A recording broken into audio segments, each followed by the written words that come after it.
सध्या महाराष्ट्रामध्ये होऊ घातलेल्या जिल्हा परिषदेच्या निवडणुकीच्या पार्श्वभूमीवर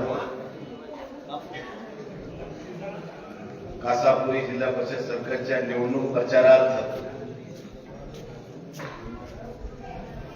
आज या ठिकाणी महादेव मंदिरामध्ये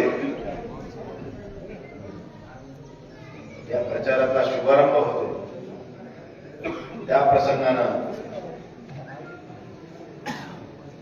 जाणता राजा छत्रपती शिवाजी महाराज, परमपूज्य डॉक्टर बाबासाहेब आंबेडकर,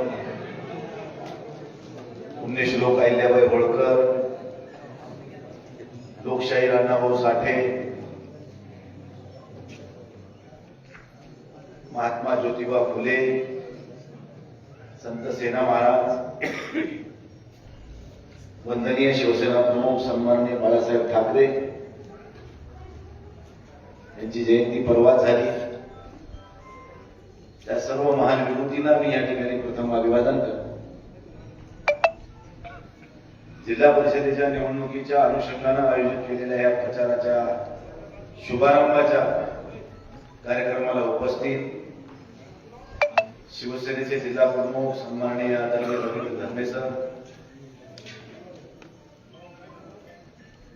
आदरणीय तुकारामजी घाणगे पाटील, हरिभाऊ वाकणकर, बाबाजी, जिल्हा परिषद सर्कलचे शिवसेनेचे अधिकृत उमेदवार आदरणीय डॉक्टर राम शिंदे, या कासापुरी पंचायत समितीच्या सदस्या सोज्योती वडीरामजी बोले आणि तिकडली पंचायत समिती कोणती वडगाव रामपुरी पंचायत समितीचे सदस्य उमेदवार पिंकू शिंदे, व्यासपीठावरील आमच्या सोबत आलेले सहकारी रामप्रसाद राणे, शरद बोले, सर्व व्यासपीठावरील मान्यवर, उपस्थित येथे जमलेल्या सर्व ज्येष्ठ नागरिक, मतदार बंधू आणि मित्रांनो, प्रथम मी आपल्या सर्वांचं या ठिकाणी मनपूर्वक स्वागत करतो। निवडणुका ह्या देशामध्ये अनेक झाल्या, अनेक होतील, तर ही निवडणूक थोडी जर आगळी वेगळी हे पण आपण लक्षात ठेवायचं। निवडणुका कामावर नाही राहिल्या, दामावर झाल्या। कोण किसमे कितना है दम, कोणाच्या पॅन्टीला किती मोठे मोठे खिशे आणि ते किती कोण मोकळं करते याच्यावर होणाऱ्या निवडणुका। आम्ही महानगरपालिकेच्या निवडणुका बघितल्या, नगरपालिकेच्या बघितल्या। महानगरपालिकेला आमच्या इथं तुम्हाला सांगतो एका एका मताला 10,000 हजार, शेवटी 15,000 रुपये एका मताला।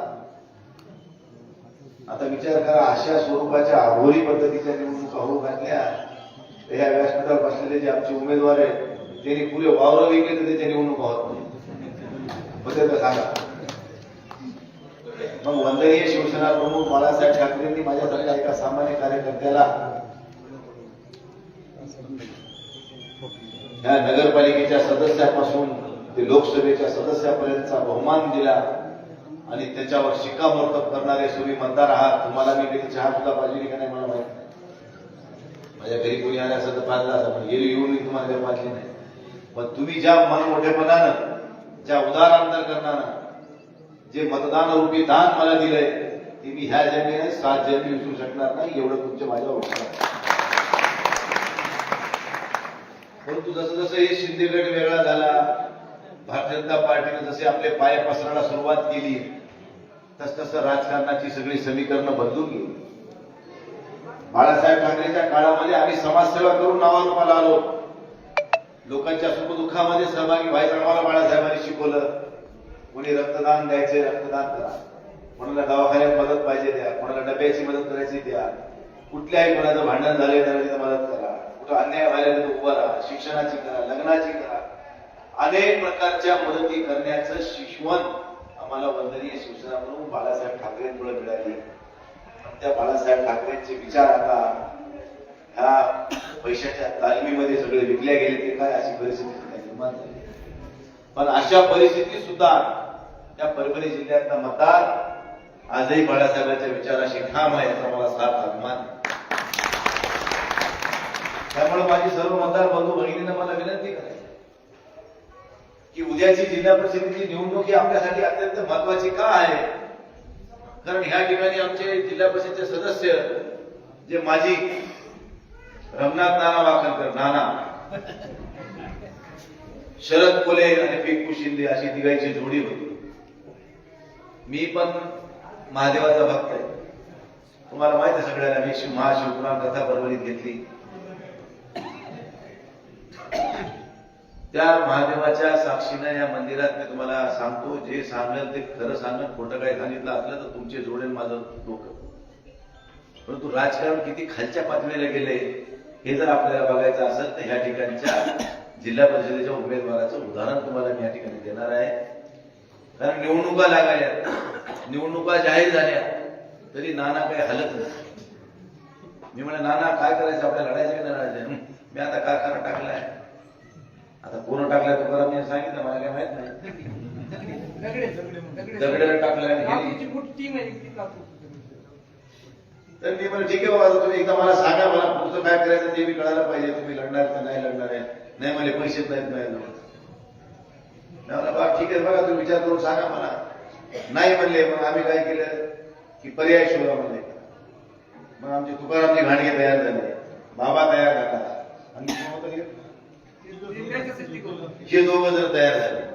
आम्ही घाणगे पाटील म्हणले बाबा माझ्याजवळ माल आहे थोडा, आकार होत असं तर मी लढतो.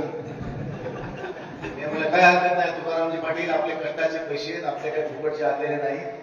आपले जर हे गेले तर आपलं सगळं जाईल. जर आकार घेऊ आपण, थांबणे गडबड करू नका. मग घाटगे पाटील तयार झाले, बाबा तयार झाला. म्हणलं की हेला पुन्हा हुकी आली. ही पुन्हा मी महापालिकेच्या निवडणुकीच्या प्रचारात मी असताना, मी जिथं प्रचारात तिथं माझ्या भागच येईल. रात्री 10 वाजेस्तोवर माझ्या भागच. आणि म्हणे मी लढायला तयार आहे. मी म्हणून खाली उमेदवार, ते दोघं नाही म्हणले, ते पैसे घटीत नाही म्हणले. म्हणले आपल्याला पैसेवाले लागते, ते 2 पैसेवाले बघा बघतो म्हणले. मी पुन्हा 2 दिवस फिरले, म्हणजे खाली कोणीच भेटणार आणि हे बी जवळ येईना. मग मी म्हणलं आता नेमकं काय करायचंय. मला म्हणले आता मग काय पाटणा मला लढावं. मी म्हणलं लढलं पाहिजे ना, तुम्ही नाही लढत नाही, तुम्ही रनिंग सदस्य आहे, तुम्ही 5 वर्ष लोकांची खूप सेवा केली. कधी भेटते कोणाला नाही भेटते देवाला माहिती. काम तिकडे जिंकून तुकारामचे घाणगेच म्हणले, मला तर काय माहित नाही. पण एवढा महत्वाकांक्षी माणूस मी आयुष्यात पहिली वेळेस बघितलं. आणि मग 2 दिवस काढले. मग आता शेवटचे 2-3 दिवस बाकी असताना मी म्हणले नाना काय करायचं सांगा, आता फराची प्रक्रिया जवळ आली आहे. तर मला म्हणले मी काही लढायची इच्छा नाही बाई. मग मी म्हणले एखादा दुसरा उमेदवार देतो, त्याचा प्रचार करावा आपल्याला सगळ्याला. मी करणार नाही म्हणले कोणाचा प्रचार. मी म्हणलं तर तुम्ही उभे टाकायचं नाही आणि पक्षाचं काम करायचं म्हणलं ते बी करायचं नाही. असं कसं माणूस आले, तुम्ही कोणी देऊ म्हणलं तुम्ही म्हणले मला लाईन टाकायचं, कोणाला तरी उभं करावं लागेल म्हणलं. तुम्ही सोबत राहा ना. नाही नाही म्हणले माझ्या व्हायचं नाही, सोबत राहायचं. मी तुमच्या सोबत आहे पण उमेदवाराच्या सोबत नाही. मी म्हणलं ठीक आहे, आता काय केलं पाहिजे. मग आता उमेदवार आपल्याला पाहिजे. आता हे जिल्हा परिषदचं सर्कल पूर्वी मागासवर्गीय समाजासाठी आरक्षित होतं, जुन्या आरक्षणामध्ये. त्यावेळेस आम्ही डॉक्टर राम शिंदे साहेबांच्या मंडळीला या ठिकाणी उभं करायचा आम्ही घाट घातला होता. त्या दृष्टीने आम्ही सगळी यंत्रणा उभी केली होती. परंतु ते आरक्षण नंतर बदलले, हे झालं ओपनला. आणि त्यावेळेस मग आता आमच्यासमोर धर्मसंकट मोठा आलं की अशा परिस्थितीत आता आपण काय भूमिका घेतली पाहिजे. तर आम्ही ठरवलं की डॉक्टर राम शिंदेलाच या ठिकाणी उभं करून टाकू, बाकी कोणाला यायचं नाही. आणि डॉक्टर साहेबांना आम्ही विनंती केली की बाबा आता ही संकटाचा काळ आहे आणि ह्या सर्कल आपलं बालेकिल्ला आहे. ह्या सर्कलमध्ये जर आपल्याला खरा झेंडा फडकवायचा असेल तर डॉक्टर थोडा मालवाला बी लागते, त्याच्याशिवाय तुमच्याशिवाय सुद्धा कोणी नाही. आणि डॉक्टरला आम्ही बापळगावमध्ये त्यांच्या मंडळीला उभं केले, तरी देखील आम्ही कासापुरीमध्ये सुद्धा त्यांना उभं करायचं धाडस केले. हे फक्त तुमच्या सगळ्यांच्या विश्वासावर केले. आणि यांची उमेदवारी जाहीर आम्ही करतो म्हणलं की लगेच रामनाथ नाना शिंदे गटात. म्हणजे ह्यांच्याजवळ पैसे नाही, म्हणजे कोणीतरी पैसे द्यावे मग ह्यांनी निवडणुका लढाव्या आणि 5 वर्षे शिवसैनिकाच्या तोंडाला पानं पुसून आपली पोटली भरावी असा महत्वाकांक्षी माणूस मी आयुष्यात बघितला नाही. रंगनाथ नानाच्या गावातला हरिभाऊ वागलकर गरीब परिवारातला मुलगा आहे. त्याचा मुलगा मेडिकलसाठी प्रयत्न करीत होता. कधी त्याला 1,50,000 रुपये द्यायची दान सुद्धा केल्या त्या माणसाने होईल लाचाही मला वाटते. म्हणजे मोठ्या माणसाने किती व्हावं. तुम्ही खूप मोठे व्हा देवाच्या आशीर्वादानं, पण धडा मनाची सुद्धा मोठेपणा दाखवा. एखाद्या गरीबाला मदत करायची, जो आयुष्यभर शिवसेनेचं काम करतो, प्रयत्नांची पराकाष्ठा करतो तुमच्यासाठी, तुम्ही त्याला सुद्धा काही देऊ शकत नाही. याच्यापेक्षा काय दुर्भाग्य असू शकत. मग असे माणसं राजकारणात नसलेले बरे, असून सुद्धा उपयोग नाही होत. नसलेले का वाईट ठिकाणी, नसलेलेच बरे, या भूमिकेचा मी आहे. म्हणून मी तुम्हाला सांगतो की ते आता पुन्हा माझ्या नावाने झालं की मला तिकीट दिलं नाही किंवा मायबाबाचं इमान तुझ्या लोक लेकरांच्या डोक्यावर हात ठेवून तू सांग तुला दिलं का नाही, तर मी तरी सांगतो माझ्या लेकरांच्या डोक्यावर हात ठेवून दिलं का नाही. म्हणजे खोटं बोलायचं, भेटून बोलायचं. ही जरा कुठेतरी भूमिका माणसानं बदलली पाहिजे. पण ही मानसिकता ह्या लोकात नाहीये. हे कमर्शियल लोक आहेत, व्यावसायिक. हे कोण्या पक्षाचे हे बी मला माहित नाही. वरपूर आले की तू वाच, बाबाजीने आलं तरी तू वाच, तिकडं वेटेकर आलं तरी तू वाच, बोर्डीकर आलं तरी तुझा.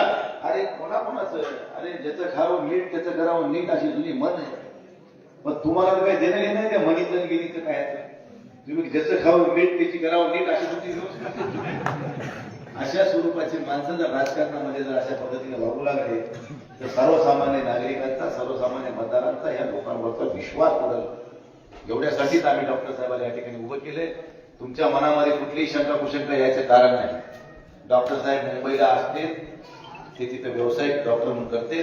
मी तुम्हाला सांगतो की 4-6 महिन्यामध्ये डॉक्टर परभणीमध्ये माझंच हॉस्पिटल तयार झालंय. पेशंट रोडला त्या ठिकाणी ते हॉस्पिटल उभं करणार आहे.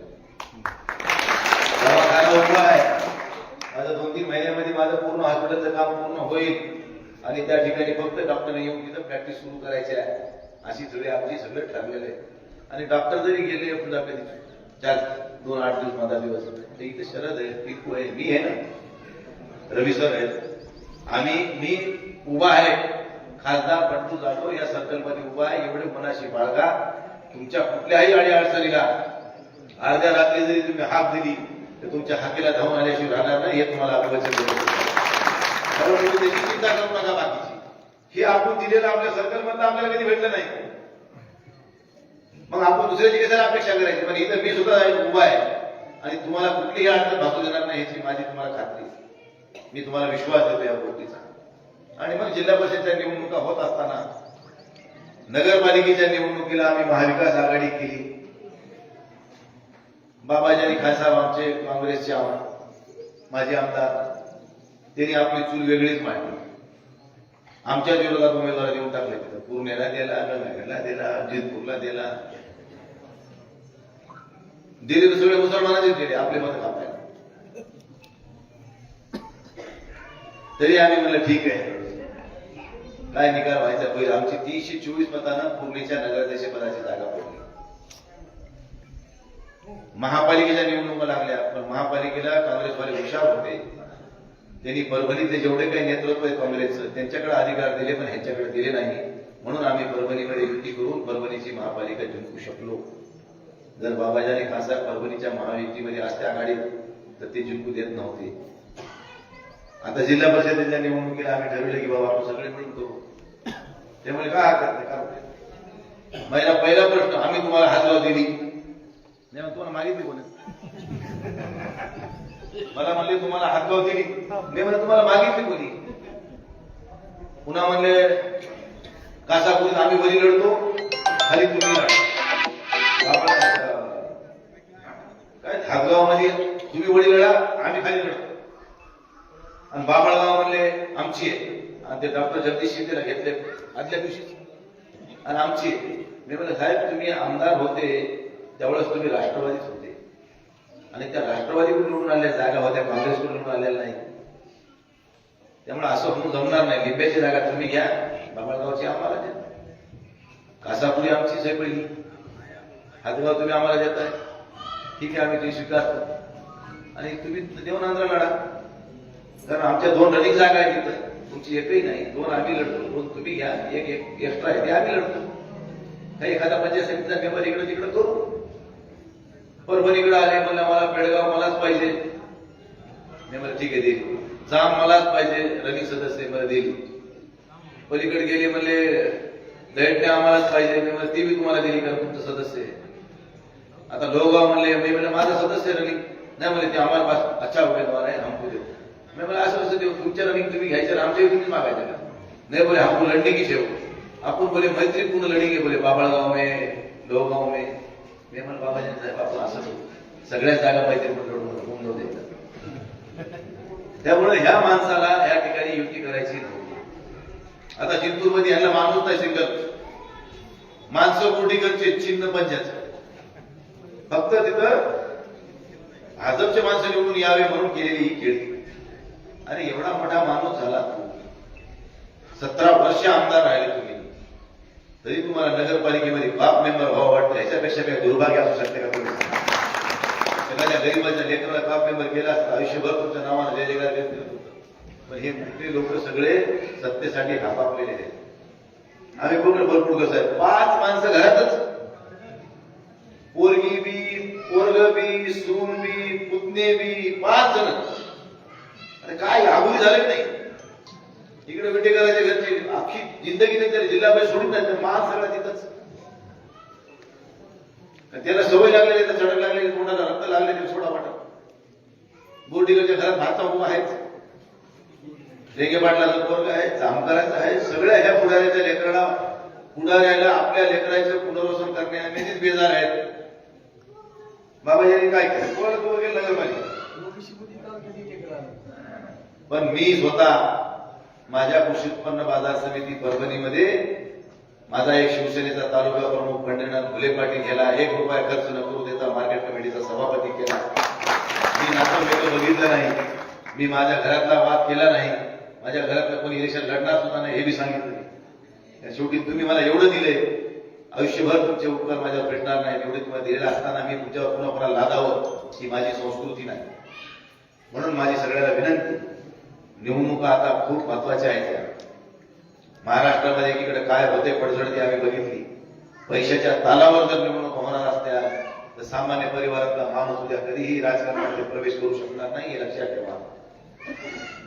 कारण बाळासाहेबांनी आम्हाला शिकवले. मी 20 लाख रुपये त्यावेळेसचे 4ला मी आमदार झालो तेव्हा माझ्या मित्रांनी परिवाराने सगळे पैसे खर्च केले, मला आमदार केले. आज 20 लाख तर ग्रामपंचायत मेंबर व्हायला लागले. मग अशी परिस्थिती जर या निवडणुकीत येऊन पडली असेल, होत असेल, आणि भाजप या पैशाच्या राजकारणामध्ये जर पैशाच्या जीवावर राजकारण करणार असेल, उमेदवार नाही यांच्याकडे. त्या रत्नाकर गुटे साहेबांना म्हणले हे 17 एबी फॉर्म जिल्हा परिषदचे 34 गणाचे हे चिन्ह आमचे घे. माणसं भले तुले दे पण चिन्ह आमची घे. एवढी वाईट अवस्था आहे भाजपवर व्हावी. रात्री 10 वाजता पालकमंत्री जिल्ह्याच्या सगळे एबी फॉर्म घेऊन त्या गुटे साहेबांच्या बंगल्यावर हे घ्या, चिन्ह आमचं द्या, माणसं तुमचे द्या. एवढी वाईट अवस्था भाजपवर येते, जिथं देशातला 1 नंबरचा पक्ष, राज्यातला 1 नंबरचा पक्ष परभणीमध्ये त्यांना माणूस भेटत नाही. याच्यापेक्षा दुर्भाग्य काय असू शकते. म्हणून फक्त हे पैशाच्या तालावर नाचणारे हे घोडे आहेत, त्यांना याची जागा दाखवणार. तर उद्याच्या 5 तारखेला तुमच्या हातात हे लक्षात ठेवा. हे सर्वसामान्य माणसं आहेत. शरदने जे पद्धतीने गावामध्ये कामं केली, परिसरात कामं केली, हे कामं मी त्यांना माझ्या निधीतून काही कामं दिली, पण जास्तीत जास्त त्यांनी पैसे हे अनेक विभागातून स्वतःच्या ताकदीवर काय कुठे आमच्या पत्रावर, आमच्या शिफारशीवर प्रयत्न करून या गावाच्या विकासासाठी एवढा मोठा निधी खेचून आणलाय. या लोकांच्या पाठीशी आपण सगळ्यांनी उभं टाकलं पाहिजे, हे तुमचं कर्तव्य आहे. मराठीमध्ये आपल्याकडे मन आहे, ग्रामीण भागामध्ये जेवायला उघड्यावर बसू आपण वाडे आणतात. हे तुमचे जे वाडे आहेत हे वाडे तुमचे खंबीर आहेत हे लक्षात ठेवा, आणि ह्यांच्या पाठीशी तुम्ही खंबीरपणाने उभं राहा एवढं सांगण्यासाठी मी या ठिकाणी आलोय. डॉक्टर राम शिंदे हे माणूस वारकरी संप्रदायातला आहे. कानसूरकर आहेत ते, त्यांचे वडील अच्युत महाराज कानसूरकर. जगद्गुरु संत तुकाराम महाराजांच्या पालखी सोहळ्यामध्ये त्यांच्याकडे 2 नंबरची त्यांची दिंडी असते. महिन्याची वारी असते आळंदी पंढरपूरची. एवढं असं भावनिक वारकरी संप्रदायाशी निगडीत असलेलं उमेदवार आपल्याला लाभलाय. तुमचे चांगलं करण्याचा प्रयत्न करेल, पण तुमचं एखाद्या वेळेस चांगलं जरी नाही करता आलं तर तुमच्या कोणाचं त्याच्या हातून वाईट होणार नाही याची खात्री मी खासदार म्हणून देतो. त्यामुळे असे माणसं आपल्याला राजकारणामध्ये आणणं काळाची गरज झाली आता. नाही तर काय नाही, निवडणूक लागली की रात्री धाब्यावर सगळे एक चपटी 2 बोट्या घेते, कुठे म्हणजे झाडाखाली उतरणी. अरे किती दिवस इलेक्शनचे 8 दिवस, पुन्हा मायबाबालाच मोकळं करते मग ते दे पैसे. मग तुमचे घरदार उद्ध्वस्त करणाऱ्याला निवडून द्यायचंय का तुमच्यासाठी काही करून दाखवण्याची इच्छाशक्ती असणाऱ्याला निवडून द्यायचंय, हे तुम्ही लोकांनी ठरवायची ही वेळ आहे लक्षात. म्हणून आपल्या या गावाचा येणारा रस्ता जो 1.5-2 किलोमीटरचा बाकी आपल्या शिल्लक, ते मी आज तुम्हाला सगळ्याच्या साक्षीने या ठिकाणी जाहीर करतो की मध्यंतरी आम्ही काही पैसे, अर्धा किलोमीटरचा रस्ता 400 मीटर जवळजवळ मी पैशाची शिफारस करून यांना पैसे उपलब्ध करून दिले ना, त्या 400 मीटरचा केला होता. आता उरलेला किंवा पूर्ण रस्ता येतात ते पूर्ण करावं लागतंय. त्याला प्रधानमंत्री मध्ये बसतंय का मुख्यमंत्री सहायता योजनेमध्ये बसतंय, मुख्यमंत्री सडक योजनेमध्ये बसतंय, ते बसून तुम्हाला एक चांगला टकाटक चांगला रस्ता या ठिकाणी करून देण्याचं सुद्धा आज आपल्याला या निवडणुकीच्या अनुषंगाने मी आपल्याला आश्वासित करतो. निवडणुका या येतील जातील, परंतु एखादी गोष्ट आपण जिम्मेदारी स्वीकारली तर ती पूर्ण करण्याची नैतिकता सुद्धा आपण ठेवली पाहिजे. आता कोंडीबानं सांगितलं की मागासवर्गीय वस्तीमध्ये सभागृह नाही आहे. या ठिकाणी पुन्हा एक इथं संरक्षण भिंतीचा विषय आहे. त्यामुळे त्याच्यासाठी लागणारा निधी आपण त्या त्या विभागामार्फत उपलब्ध करून घेऊ. आणि तू निवडून आल्यानंतर, डॉक्टर साहेब निवडून आल्यानंतर या दोन्ही गोष्टी मार्गी लावायचं काम मी या माझ्या खासदार निधीमधून तुम्हाला मी सभागृह देऊ शकतो मागासवर्गीय वस्तीची, त्याची काय अडचण येणार नाही. परंतु आपण जलसंधारण विभागाकडून आपण सुरक्षित भिंतीची मागणी करू आणि त्याच्यासाठी लागणारे तेवढे पैसे आपण उपलब्ध करून घेऊ, एवढं सुद्धा मी आपल्याला या ठिकाणी म्हणतो. शेवटी निवडणुकांमध्ये यश अपयश हे महत्वाचं असतं. शेवटी निवडणुका हे प्रत्येक जण लढायचं ते जिंकायसाठीच. परंतु मैदानात उतरलेला पैलवान चांगल्या कसोशीनं लढला, चांगल्या चिकाटीनं लढला, चांगले डावपेच आखले तर तो पडत नाही. त्यामुळे डॉक्टर शिंदे डावपेच खेळायला पक्के आहेत, त्यांना सगळ्या गोष्टीचं नॉलेज आहे आणि जे गोष्टी आता सध्याच्या काळामध्ये लागत्या त्या सगळ्या गोष्टीची त्यांची तयारी, त्याची चिंता करायचं काम. त्यामुळे तुम्ही हायगाई करू नका. आता तुम्ही म्हणता आमच्या गावात एक खाली कोली आहे, एक वरी कोली आहे, असं कोली करू नका. आपल्याला उमेदवार द्यायचा आहे मशालीचा निवडून आणि तुमच्या गावाच्या विकासासाठी बांधिलकी आमची असेल हे मी तुम्हाला आवडतो. बाकीची चिंता करायचं कारण नाही. त्यामुळे उद्याच्या 5 तारखेला खूप घातलेल्या या जिल्हा परिषदेच्या आणि पंचायत समितीच्या निवडणुकीचे अधिकृत उमेदवार या ठिकाणी डॉक्टर राम शिंदे, ज्योती कोंडीबा कोले आणि पिंकू शिंदे. त्या गणामध्ये पिंकू आहे, या गणामध्ये शरद आहे आणि डॉक्टर दोन्हीकडे आहे. त्यामुळे डॉक्टरला आपल्याला उभं करावं लागलं, कारण आपल्याला पहिल्या उमेदवारांना धोका दिला आणि वेळ काढून शिंदे गटात जाऊन बसला. पण त्याला त्याची जागा त्या निवडणुकीत दाखवणारच, त्याच्यात काही दुमतच नाही. पण डॉक्टरला निवडून आणणं आणि ह्या दोन्ही खालच्या उमेदवार निवडून आणणं हे आपल्या सगळ्यांचं कर्तव्य आहे. हे कर्तव्य आपण सगळ्यांनी पार पाडावं. तुम्हाला दिलेला शब्द पूर्ण करण्याची नैतिक जबाबदारी आमची असेल, याच्याबद्दल तुम्ही कुठेही मनात शंका प्रशंका येऊ देऊ नका. पुन्हा एकदा आपल्या सगळ्यांचं मनपूर्वक या ठिकाणी स्वागत करतो. निवडणुकीचा काळ आहे, मी कधी जाहीर सभा होईल तेव्हा मी परखड बोलत काय बोलायचंय. मला आज शुभारंभाचा हा प्रसंग आहे आणि शुभारंभाच्या प्रसंगाला जास्त न बोलता आपल्याला एवढीच विनंती करतो की मशाल चिन्हासमोरचं बटन दाबून जसं लोकसभेला तुम्ही या ठिकाणी मला मताधिक्यानं निवडून दिले, त्याच धर्तीवर हे तिन्ही उमेदवार पुन्हा एकदा निवडून द्यावं. तुमच्या दिलेल्या मताचा आदरच होईल, त्याचा अनादर होणार नाही, याची खात्री मी तुम्हाला या निमित्तानं देतो. पुन्हा एकदा आपल्या सर्वांचं या ठिकाणी मनपूर्वक स्वागत करू, आपल्या सगळ्यांना शुभेच्छा देतो आणि थांबतो. धन्यवाद. जय हिंद, जय महाराष्ट्र.